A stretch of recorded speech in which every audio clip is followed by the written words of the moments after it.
사도행전 7장, 8장, 9장 이렇게 살펴보면 하나의 특징이 있습니다.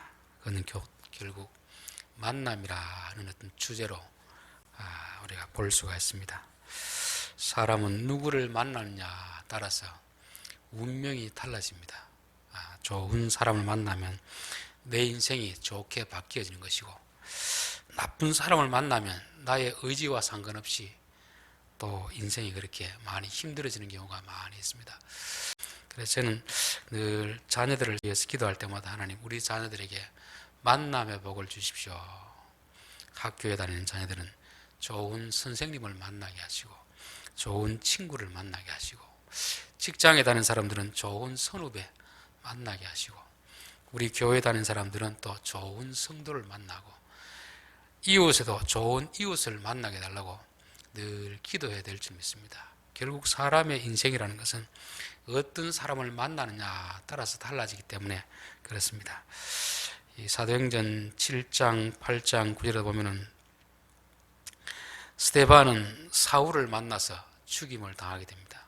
그러나 결국 그는 또 예수님을 만나서 영생을 약속받게 됩니다. 8장에서 보면은 사마리아 사람들은 유대인들이 다 편견을 가지고 오지 않는데 필립이 와서 복음을 전하니까 필립으로 인하여서 그 마을 전체가 복음화되는 그런 역사가 있습니다. 또 에디오피아 내시도 그렇게 성경을 읽어도 깨닫지 못했는데 필립을 만나고 나서 그 진리를 깨닫고 세례를 받고 예수를 믿는 그런 역사가 나타납니다. 오늘 사도행전 9장에는 예수 믿는 자를 핍박하던 사울이 예수님을 만나고 나서 어떻게 됩니까? 사람이 완전히 변화되잖아요. 그렇죠? 그래서 우리가 누구를 만나느냐에 따라서 우리의 인생은 완전히 변화될 수 있다는 것입니다. 그래서 우리가 변화가 이루어지지 않는다는 것은 새로운 만남이 없다는 말입니다. 이것은 꼭 사람과의 만남도 만남이지만 새로운 지식, 새로운 문명, 새로운 문화, 그걸 자꾸 만나면 우리의 삶은 날마다 새로워지게 될 줄 믿습니다. 자, 오늘 이제 9장 살필 내용은 사울과 아나니아의 만남입니다. 이 아나니아라는 이름은 히브리식 이름으로 하면은 하나님은 은혜로우시다, 그런 이름입니다. 이름은 참 좋잖아요. 근데 사도행전에도 벌써 두 명의 아나니아가 나오죠. 5장의 아나니아는 헌금하다가 벌을 받은 사람이고, 여기 아나니아는 참 사울을 변화시키는데 중요한 도구로 쓰임받는 그런 것입니다. 이걸 보면은 이름이 같다고 그 사람의 운명이 같은 것은 아니다. 대구 이제 신천대로를 타고 가다 보면 옆에 보면은 누가 함부로 이름을 짓는가, 여러분 그런 거 보셨죠? 이름을 잘못 지으면은 인생을 망치고 이름을 잘 지어야 뭐 성공한다 그런 게 있는데, 여러분 이름이 똑같다고 해서 똑같은 운명을 사는 게 아닙니다. 이름이 똑같아도 전혀 반대의 삶을 사는 사람이 있습니다. 창세기 4장에 보면은 에녹이 있고 라멕이 있고, 5장에도 에녹이 있고 라멕이 있습니다. 4장의 에녹은 가인의 아들로서 아버지가 물려주는 그 성, 그거 믿고 살던 그런 사람이지만, 5장의 에녹은 뭐냐면 하나님과 동행하다가 죽지 않고 천국에 간 그 사람이잖아요. 라멕이라는 사람도 4장의 라멕은 가인보다 더 악한 사람, 그래서 아내를 둘이나 두고 자기에게 시비 건다고 때려가 죽이고 이걸 자랑하는 라멕인데, 5장의 라멕은 노아의 아버지가 라멕이잖아요. 정말 자식을 이 홍수에, 노아 홍수에 때 세상에 소망을 주는 그런 자식으로 키워낸 사람이 바로 라멕입니다. 성경에 보면 같은 이름이 참 많이 있는데 좀 대조적으로 그렇게 나타나는 게 많이 있습니다. 저는 이걸 보면서 이름이 그 사람의 운명을 결정하는 게 아니구나. 이름만 바꾼다고 되는 게 아니고 우리 속사람을 바꿔야 됩니다. 속사람을 바꿔야 새 사람이 되는 거지, 이름 뭐 바꾼다고 해서 운명이 달라지지는 않는다는 것을 먼저 살피겠습니다. 자, 오늘도 여기 보면 이제 예수님이 사울을 만나고 나서 계속 예수님이 지시를 하면 되는데, 이제는 누구에게 바톤을 넘깁니까? 아나니아라는 사람에게 넘기는 것이죠. 왜 예수님이 직접 계속 말씀하지 않을까? 우리는 이제 신앙생활 하면서도 하나님이 좀 말씀해 주시면 좋을 텐데, 어떤 일을 결정할 때도 하나님 이 일을 할까요 말까요 기도하면 하나님이 하늘에서 음성을 내려가지고 이거 해라 이렇게 하면 얼마나 좋겠습니까? 아니면 다문 꿈에서라도 직접 말씀해 주면 참 좋을 텐데 그런 경우는 없다고는 볼 수 없는데 흔하지는 않습니다. 그런 경우는 아주 특별한 경우에 하는 것이고, 보통 일반적인 경우에는 누구를 통해서 이야기합니까? 사람을 통해서 역사하는 것입니다. 그래서 우리가 하나님이 직접 말씀하는 것도 기대해야 되지만 너무 특별한 경우를 기대하다 보면은 일상적으로 우리에게 말씀하는 그 음성을 놓칠 때가 많이 있습니다. 에디오피아 내시에게도 성령이 직접 깨닫게 해주지 않고 빌립이라는 사람을 보내어서 말씀하시는 것처럼 오늘 이 시대에도 하나님 우리에게 직접적으로 말씀하시기보다는 대부분은 먼저 믿은 사람을 통해서 말씀하실 때가 많다는 것입니다. 또 하나 우리가 알 수 있는 것은 사마리아 성을 전도할 때도 그렇고 지금 사울을 회심시킬 때도 그렇고 12제자가 출연하지 않습니다. 우리는 지난번에도 살펴봤는데 12제자만이 하나님 쓰시고 다른 사람 안 쓰신다 이렇게 생각할 수 있습니다. 그런데 사마리아 성을 복음할 때도 12제자를 쓰지 않습니다. 7 집사님 중에 한 분을 쓰시잖아요. 그렇죠? 여기에 이제 기독교에 뼈대를 놓을 사울을 변화시킨데도 하나님 12제자를 부르지 않고 여기는 7 집사도 아니고 무명의 사람 아나니아라는 제자를 통해서 역사하는 것입니다. 이걸 보면 무엇을 알 수 있냐면 하나님은 사람을 통해서 역사하는데 하나님이 준비한 사람들이 어디서나 다 있다는 것을 우리가 알아야 됩니다. 구약 성경에 보면 엘리야가 하는 착각이 있습니다. 하나님 다 하나님을 배신하고 나만 남았습니다. 이렇게 할 때 하나님이 너 그런 좀 착각하지 마라. 바알에게 무릎 꿇지 않는 자 7,000명을 남겨두었다. 물론 그 7,000명은 엘리야와 만난 적은 없습니다. 하나님이 필요할 때 쓰시기 위해서 다 요소요소에 배치시켜둔 그런 사람들입니다. 그런데 엘리야의 눈에는 아무도 안 보였던 거죠. 그러니까 자기 혼자만 남았다고 생각하는 것입니다. 저는 오늘 이 시대에도 교회에 대한 걱정을 하는 사람들이 참 많이 있습니다. 한국 교회가 참 너무 타락했다, 위기다 그렇게 하는데 이게 뭐 틀린 것은 아닌데 또 바른 것도 아닙니다. 내 눈에 보이는 게 다가 아니거든요. 우리는 흔히 뭐 큰 교회 목회자들 결국 뉴스에 나오는 몇몇 그런 사람을 보고서 교회를 전체적으로 이렇게 판단하는 경우가 많이 있는데 그건 아주 지엽적인 생각입니다. 그건 눈에 보이는 것만 보이는 것이고 눈에 안 보이는 지금 한국 교회 안에는 정말 신실한 사람들이 많이 있다는 것을 알 수가 있습니다. 우리가 다니엘 기도를 지금 한 몇 대 했었는데 저는 거기 나오는 강사를 보면서 그런 생각이 들었습니다. 야, 내가 한 번도 이름도 들어보지 못하는 사람인데 정말 믿음으로 살려는 사람이구나. 신실한 사람이 많이 있구나. 뉴스에 나오고 유명한 사람들, 그런 사람들을 보면서 한국 교회를 참 실망하고 그런 경우도 많이 있지만 그러나 하나님은 12제자도 아니고 7제자도 아닌 아나니아라는 저 다마섹에 있는 한 사람을 예비해서 사울을 다시금 변화시키는데 사용하고 있는 것을 볼 수 있습니다. 그래서 교회에 대해서 너무 비관적으로 부정적으로 보는 것은 이것은 믿음이 없는 사람들의 태도인 것입니다. 뭐 그래서 걱정하는 까지는 괜찮은데 아유 이제 누가 없기 때문에 누가 돌아갔기 때문에 이 사람이 없기 때문에 교회는 안 된다. 그거는 하나님의 역사를 잘 모르고 하는 것입니다. 하나님의 역사는 하나님이 사람을 준비하시고 때가 되면 불러서 쓰시기 때문에 그렇습니다. 자, 두 번째 하나님 일하시는 방식이 아나니아에게만 이야기하는 게 아니고 사울에게도 이야기하고 아나니아에게도 이야기하고 같이 이렇게 이야기하는 같이 그렇죠. 그건 한쪽만 이야기하면 이게 한쪽에서는 전혀 자기는 이런 응답을 받지 못했기 때문에 당황할 수가 있잖아요. 그래서 하나님이 먼저 사울에게 환상으로 보여줍니다. 네가 아나니아라는 사람이 너에게 기도해줘서 눈을 뜨게 해줄 것이다.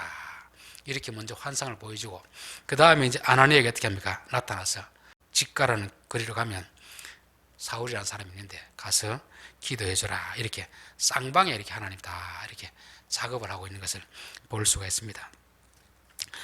마태복음 21장 1절에 보면은 그들이 예루살렘에 가까이 와서 감람산 벳박에 이르렀을 때 예수께서 두 제자를 보내시며 이르시되 너희 맞은편 마을로 가라. 곧 매인 나귀와 나귀 새끼가 함께 있는 것을 보리니 풀어 내게로 끌고 오라.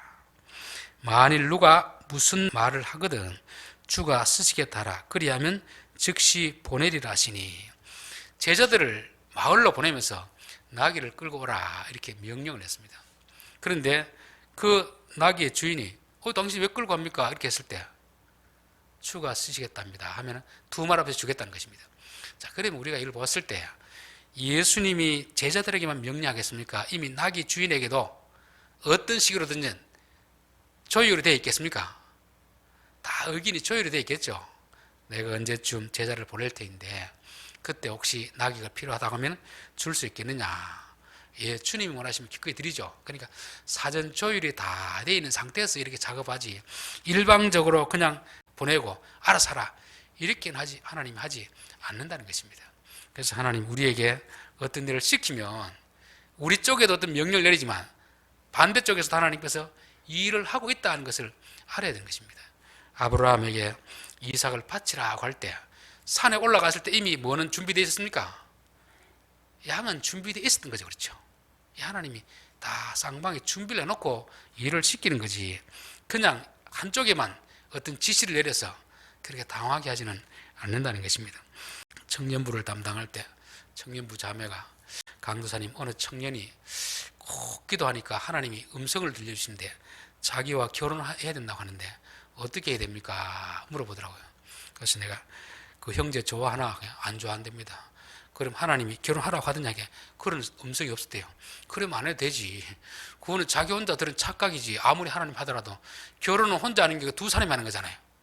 그런데 한 사람이 이야기해주고 한 사람이 이야기 안 해주면 그 나중에 문제가 돼도 하나님 저는 들은 적이 없습니다. 어느 한쪽에만 이야기해주면 이게 자기 혼자 하는 일 같으면 그렇게 되지만 상대편에도 하나님이 동의를 구해야 되잖아요. 그렇죠? 하나님 동의를 구하고 하지 일방적으로 그렇게 하지는 않습니다. 여기 10장에 보면은 하나님이 고넬료에게 와서 욥바에 가서 베드로를 청하라 그런 먼저 명령을 하잖아요. 그리고 또 베드로에게 또 천사를 보내가지고 기도하는 중에 환상을 보여줍니다. 그리고 내가 가라 이렇게 서로 이렇게 조율을 한 다음에 하나님 가라고 하는 거지 일방적으로 그렇게 하지는 않는다는 것을 말씀하고 있습니다. 자, 13절 아나니아가 대답하되 주여 이 사람에 대하여 내가 여러 사람에게 싸운즉 그가 예루살렘에서 주의 성도들에게 적지 않는 해를 끼쳤다 하더니 여기서도 주의 이름을 부르는 모든 사람을 결박할 권한을 대제사장들에게 받았나이다 하거늘. 우리는 예수님 나타나서 아나니아야 가라 하면 예 알겠습니다 이렇게 할 것 같은데 그렇지는 않습니다. 내가 들은 소문에 의하면 이 사람은 예루살렘에도 그렇고 지금 이 지역까지 와가지고 예수 믿는 사람을 잡아 죽이려는 사람인데 제가 하필 그 사람 만나야 됩니까?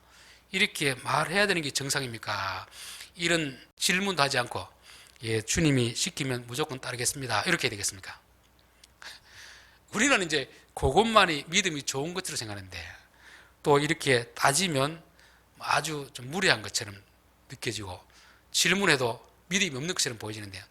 근데 성경을 보면요 대부분의 경우는 이렇게 물어봅니다. 여기서 물어보는 건 따지는 게 아니고 내 상식으로 이해가 되지 않는 이해가 그렇죠. 적어도 하나님 쓰시려고 하면은 예수 믿는 사람을 핍박하는 사람이 아니라 지금까지 예수님 위해서 일했던 사람을 통해서 일을 해야 되는데 지금까지 교회 다니는 사람을 가장 핍박했던 사람 쓴다고 하니까 이해가 안 되잖아요. 이해 그렇죠. 그래서 우리가 이해가 안 되면 하나님 앞에 물어보는 것이 필요합니다. 근데 우리는 물어보고 이러면 좀 불신앙적인 사람으로 보이고 무조건 그냥 예 하면은 예, 믿음이 좋은 것처럼 보이는데요. 그렇게 되면 맹신자가 됩니다. 맹신자. 성경에 보면 이제 도마 이야기를 하죠. 도마 그렇죠. 유독 한국 사람들에게 도마는 어떻습니까? 아주 불신앙적인 사람. 예수님 부활해서 나타날 때 못 봤다고 해서 나는 못 믿겠다. 그래서 예수님 나타나서 손가락을 내 옆구리에 넣어보아라 확인하고 나서 믿는 그런 사람이잖아요. 그럴 때 너는 본고로 믿느냐 보지 않고 믿는 자가 복되다 이렇게 하니까 마치 우리의 믿음이 이해가 되지 않더라도 무조건 아멘하는 이게 믿음이 좋은 것처럼 생각하는데 그건 믿음이 좋은 게 아닙니다. 믿어지지도 않는데 아멘 하는 게 이게 믿음이 좋은 거겠습니까? 그래서 저는 책을 읽더라도 항상 의심을 가지고 비판적인 사고를 가지고 읽으라 하는 것입니다. 이게 틀렸는데 왜 이럴까? 한번 생각해보고 나서 거기서 해답을 얻어야 이 지식이 확실한 지식이 됩니다. 그냥 이해도 안 되는데 믿어지지도 않는데 억지로 믿는 척하는 것은 믿음이 있는 것처럼 보이지만 어떤 어려움이 닥치면 한순간에 다 무너지게 있습니다. 그래서 교회에서 보면 이제 중직자들 중에서 이단에 빠진 사람들이 있거든요. 왜 그렇게 했습니까? 지식이 없는 상태에서 그냥 아멘 아멘 그냥 믿는 척 했기 때문에 그런 것입니다. 그래서 성경은 우리에게 그런 위선적인 행동을 하라고 하지 않습니다. 내 실태를 정확히 알고 이해가 안 되면 이해 안 된다고 물어보고 의심이 되면 의심이 된다고 물어보고 그 의심을 다 무마시킬 수 있는 이런 확실한 증거가 있어야 우리가 증거를 가지고 믿어야 그게 제대로 된 믿음을 말씀하고 있는 것입니다.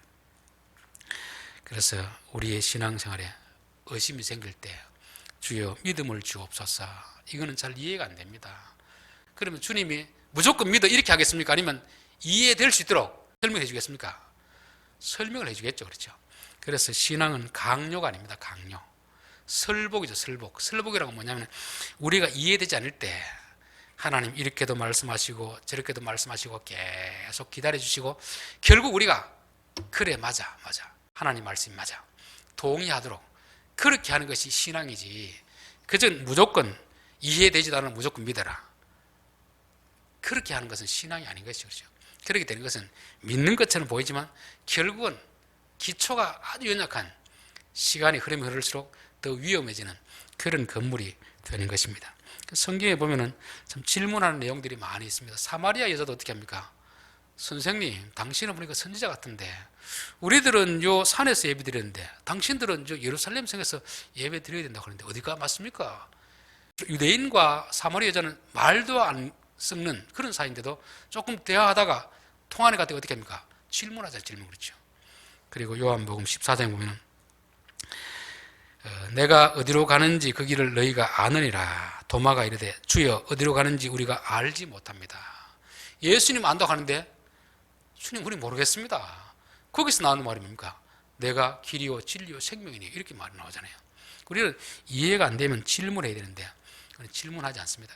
왜 그런가 보니까 우리나라 교육 방식이 그렇습니다. 교육 방식이 어릴 때는 질문을 많이 하는데 자랄 때 어떻게 합니까? 어른들이 질문을 못하게 자꾸 막아버리잖아요.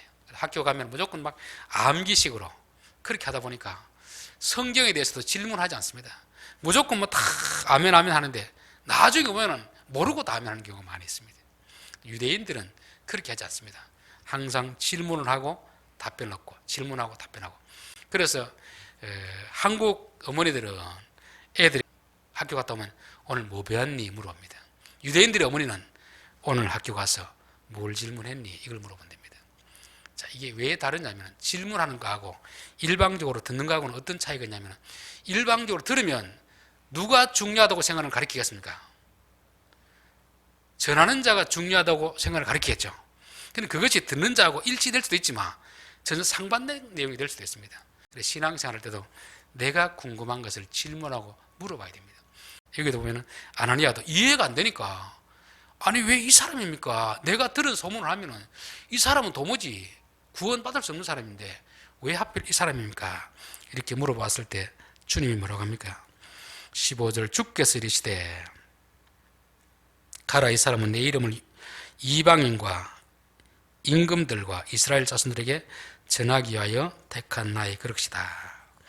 그래서 도무지 이해가 안 돼서 질문했을 때 예수님은 그래 네 생각은 이해가 된다만 그래도 내가 이 자를 이방인을 구원하기 위해서 내가 택한 나의 그릇이다, 이렇게 하는 것입니다. 자, 그럴 때 이제 이 아나니아가 순종하는 것이 순종. 그렇죠.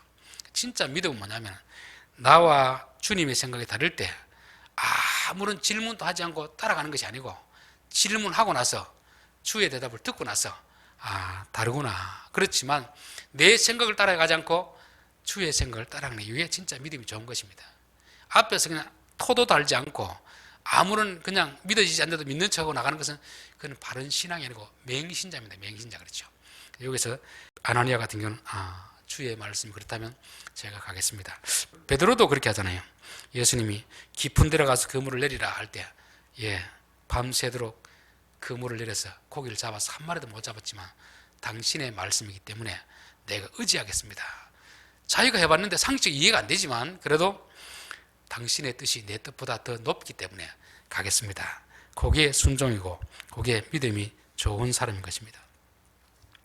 자, 17절 아나니아가 떠나 그 집에 들어가서 그에게 안수하 이르되 형제 사울아 주곧 내가 오는 길에서 나타나셨던 예수께서 나를 보내어 너로 다시 보게 하시고 성령으로 충만하게 하신다 하니. 자, 아나니아가 사울을 만나서 뭐라고 합니까? 형제 사울아 되죠. 그 전까지 예수님의 대답을 듣기 전까지는 형제였습니까? 원수입니까? 원수잖아요. 원수. 그렇죠.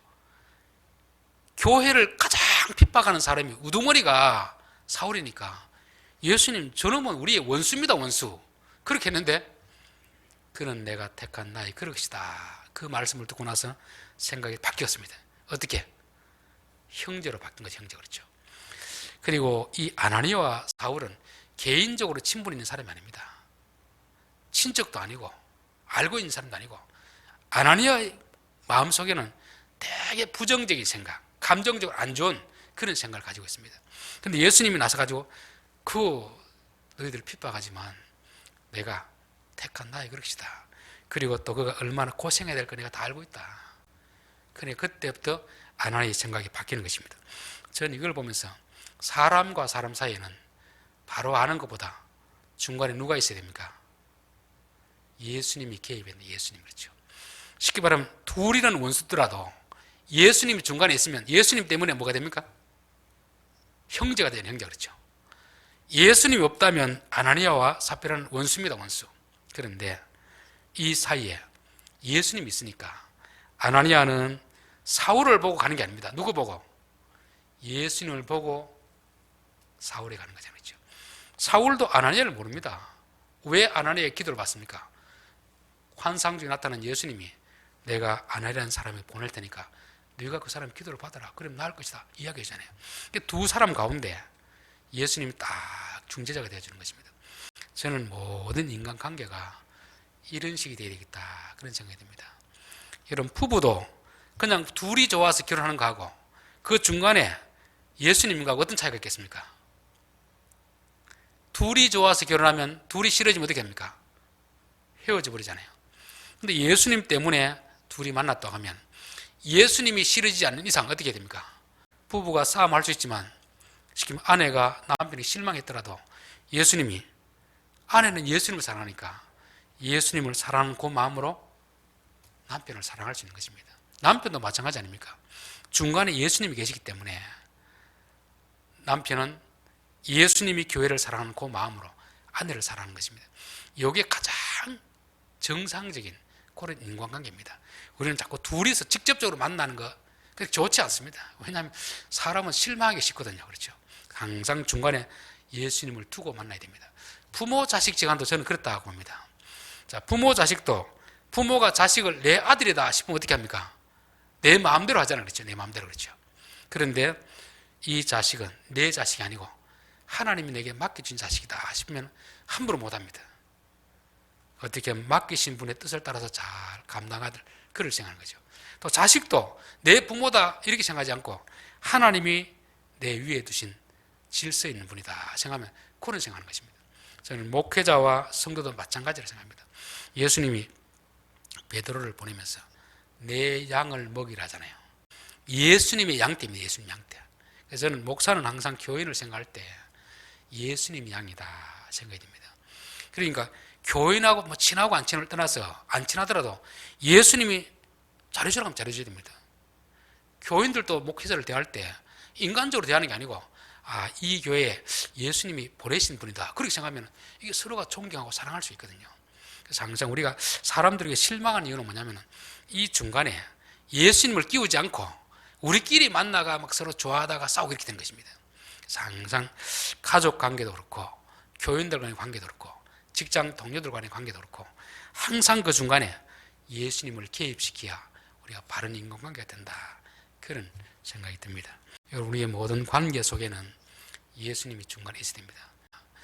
다윗이 사울을 대할 때 어떤 마음이 들었겠습니까? 하나님이 안 계시면 원수 아닙니까? 원수. 아무런 죄가 없는 자기를 시기해 가지고 죽이려고 달려니까. 그런데 다윗은 사울과 자기 사이에 하나님을 두었습니다.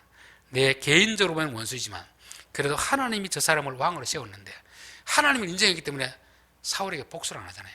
그래서 우리가 항상 사람과의 관계 속에는 예수님을 중간에 두고서 서로 생각하고 서로 행동해야 되겠다, 그런 말씀입니다. 자, 18절, 즉시 사울의 눈에서 비늘 같은 것이 벗겨져 다시 보게 된지라. 사울의 눈에서 비늘 같은 것이 벗겨져 다시 보게 된지라. 사람이 본다는 것은 결국 뭘 말하냐면은 안다는 것입니다. 비늘이 씌었다는 것은 우리 생각에 편견이 가득 차 있다는 것입니다. 우리 같은 사람에 대해서도 어떤 종교에 대해서도 잘못된 편견이 있으면 제대로 안 보입니다. 눈에 뭐 부연기 끼는데 사물이 제대로 보이겠습니까? 이게 다 벗겨져야 제대로 보이거든요. 결국 눈으로 본다는 건 뭐냐면 어떤 것에 대해서 바른 인식을 가지게 되는 것입니다. 이 바울은 하나님을 잘 섬긴다고 하면서도 예수님에 대한 편견이 있습니다. 편견. 예수님과 하나님 관계가 어떤가 몰랐잖아요. 그렇죠? 무지했잖아요. 그리고 또 예수님과 성도의 관계가 어떤지 몰랐기 때문에 자기는 하나님을 잘 섬긴다고 하지만 오히려 하나님을 핍박하는 자리에 있었던 것처럼 우리들도 내 어떤 선입견, 편견이 있으면요 제대로 볼 수가 없습니다. 그래서 항상 우리가 편견을 내려놓고 주여 우리 눈에서 이 비늘이 벗겨지게 하옵소서. 사람을 대할 때도 내가 가지고 있는 편견이 있습니다. 사람마다 가지고 있는 편견이 있잖아요. 이거를 다 내려놓고 마음을 다 열어놓고 보면 그 사람이 진짜가 보이는데 항상 우리는 내가 경험한 어떤 잘못된 그런 인식들, 그렇죠. 어떤 들은 이야기, 선입견, 이걸 가지고 이야기하면 대화가 안 됩니다. 사람에도 그렇고 어떤 종교에도 그렇고 항상 우리 눈에서 비늘이 벗겨져야 사물을 바로 볼 수 있게 되는 것입니다. 그래서 저는 기도할 때마다 하나님 내 눈에 비늘이 벗겨지게 하옵소서. 성경을 볼 때마다 그럴 때 참 많습니다. 이거 보면 몇 번 봤던 내용 아닙니까? 다 보면 그렇죠. 다 안다고 생각하면 비늘이 사이가 제대로 안 보입니다. 꼭 처음 보는 것처럼 하나님 내 눈에 비늘을 벗겨주셔서 봐야 될 걸 보게 하옵소서.